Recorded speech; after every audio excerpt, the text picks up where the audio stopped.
Hi, Chris Paff from Chris Paff Tech Media LLC here in the Blue Room again at Gamla Logen. And I'm here with Bjarne Myklebust, who's head of distribution for NRK.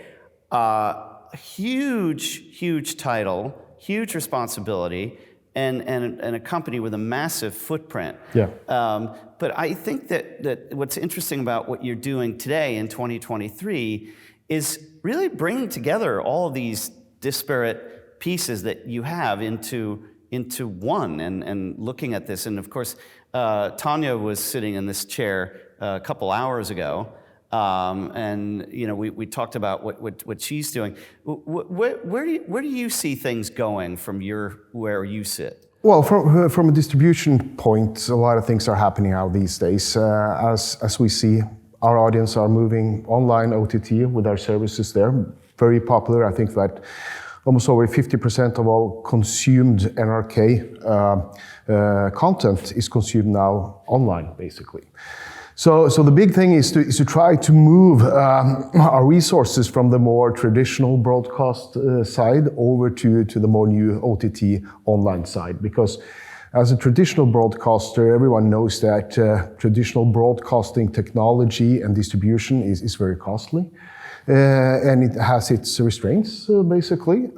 So it's important to work actively with that portfolio and also move the resources over to the online side, basically, where things are happening, where the growth is, and where we have to be, competitive when it comes to both the radio and the television market these days. Yeah, and that's, engagement matters. Yeah. You have a different remit, say, than a commercial broadcaster. Yes, of course, yes. But that gives you, again, freedom to innovate. To some point, of course. It's costly to innovate these days, both for public companies and commercial companies. But we have some abilities that the commercials don't have to try out and maybe fail a little bit more to see if we can move the audience in different ways. So the Norwegian Broadcasting Corporation is much like the BBC. We are public funded, of course, but we have to stay relevant. A public broadcaster can't survive the remit basically if they not relevant. So they have to have be in the front. They have to compete with the commercial big entities, and especially the international entities. It's we say it's not a national competition. It's a World Cup basically. We are competing with the California-based companies like Amazon, like Apple, like Facebook, like Netflix, HBO, and so on. So that's basically we have to be that good, actually, and that's. Yeah. That's but it is a huge task. But that challenge on both the content side as well as the user experience side. When you're looking at distribution, you're serving not just. You're serving a market, as you said, is very local on one level. Absolutely. But as you said, you're in the global marketplace as well. Yeah, we're serving the local market, but we are competing with international players, basically. So that means that we have to be that good, and everything is happening online, of course. Yeah. So that's where our focus are now, and also trying to strengthen our own brand in the local market is important. A lot of third parties wants our content ingested in their service, but we are very strict on that. We want to build the relation with the end customer ourselves and the viewers, so we can fulfill our mission by using modern technology, algorithms, and so on to fulfill the public broadcast mission. So yeah.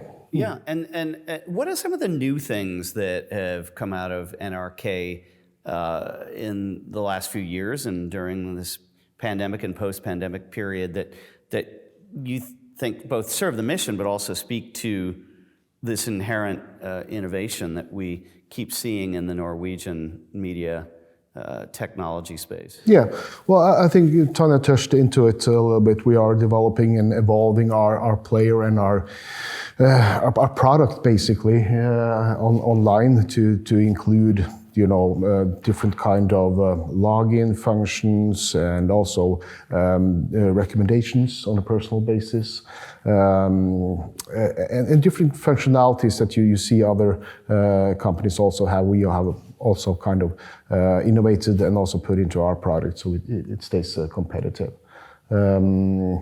And I think there's a lot of things around the personalization, things that everybody's working on that.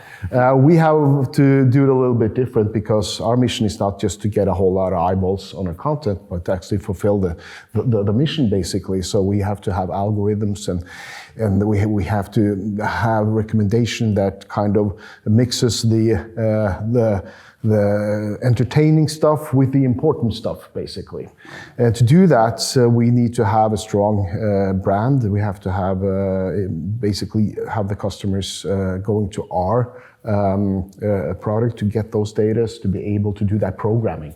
In the old days, we still do it, of course, when it comes to more traditional TV, linear TV, we did the programming for the channel basically by programming, like I said, entertainment with important educational documentaries, for instance, and we use the so-called lead-in effects. You get a lot of people to look at that, and then you program something important after, and you lead, the audience into that program. In a new world, you have to do that in another way, and I think doing that with recommendation and actually, building up a relationship close to your viewer is important and a way of doing that in a modern world. That's and it's interesting too because of course you've got to do that in a multi-platform environment as well. So whatever Tanya is doing to increase the design work and work on the programming side as much as the technical development side.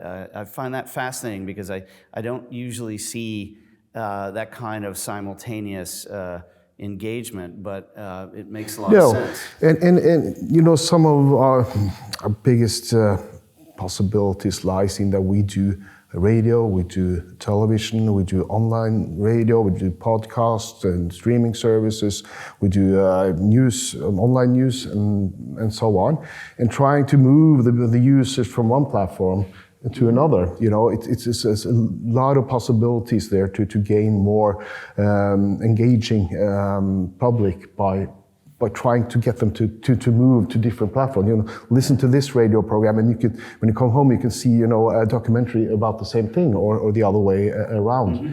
Trying to use all our platforms and make it kind of a customer journey through the different kind of media platforms. Yeah. And that's something we are working very hard on, trying to see how can we do that, how can we nudge people from that platform to that platform and keep them kind of in our ecosystem, and then build the different mission or fulfill our mission as a public broadcaster by using just not one platform but many.